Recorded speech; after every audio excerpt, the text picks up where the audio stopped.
Today, my take comes from a land far away. Over 10,000 kilometers and 133 hours by road, and close to 9 hours away by air. Friends, let's go to London, because something very curious happened there. A resignation. Her name is Louise Haig. She was the UK's Transport Secretary in Keir Starmer's administration since July this year. Less than 6 months into the job, she did the unthinkable. She resigned. It all started with a Sky News investigation that revealed that Ms. Haig had lied about a phone going missing 10 years ago. Basically, this is what happened. She reported to the authorities that her work phone had gone missing. Her employer then issued her with another. But she then found the phone she had declared missing or lost, but failed to inform the authorities about this.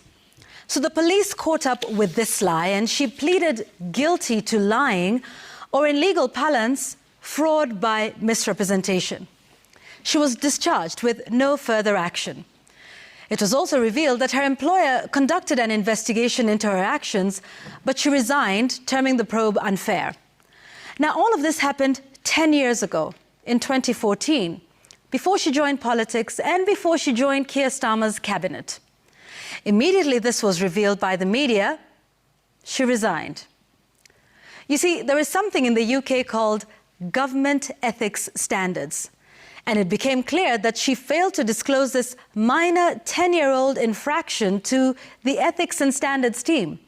So she resigned to avoid becoming a distraction to the government.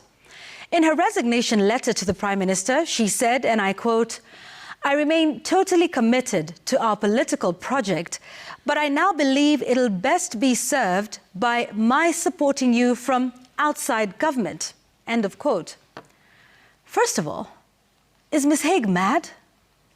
The youngest member of the cabinet at just 37 is resigning? What is wrong with her? I mean, it's not like she was accused of corruption. I mean, she was not accused of murder, was she? Wait, this woman did not even lead the country to sign a deal with a company whose reputation was already dubious elsewhere in the world. A deal whose exit the country's citizens might have to pay for. Folks, Ms. Haig was not accused of unethical dealings in her ministry, the type that would lead to her being reportedly barred from bilateral meetings with a very key ally, leading to her being unable to represent Kenya on the global stage. I mean, was she even accused of living a lavish lifestyle, the likes of which were inconsistent with her public service pay? Guys, was Louise Haig leading a ministry at which there was a fertilizer scandal? Folks, it's not like the British public had been complaining about her performance or her show of opulence or scandals in her ministry for weeks prior to her leaving office. Leaving office? Who does that? Especially at the prime age of 37, with less than 6 months in office. Prime Minister Keir Starmer is another one. I mean, how do you replace her within hours of her resignation? Just because you have been under sharp criticism over the first 6 months of your tenure? Dude, it's not even been 2 years of sharp criticism. Man up. Here is how it's done. First, Mr. Keir Starmer, don't accept Louise Haig's resignation. Okay, maybe accept it for now. Then reappoint her either in another docket or as your advisor at number 10. Finally, all that backlash you are facing from farmers over inheritance tax changes, the complaints over your first budget that has introduced the largest tax hikes in a generation, the calls for another general election because your Labour Party has, quote, gone back on the promises. Ignore them all. Don't listen to the people. Don't accept resignations.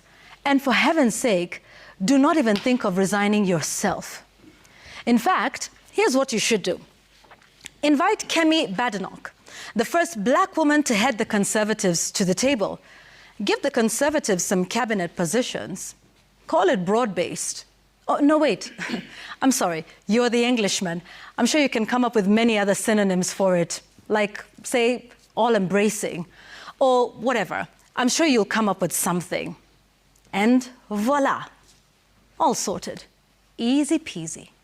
That's my take.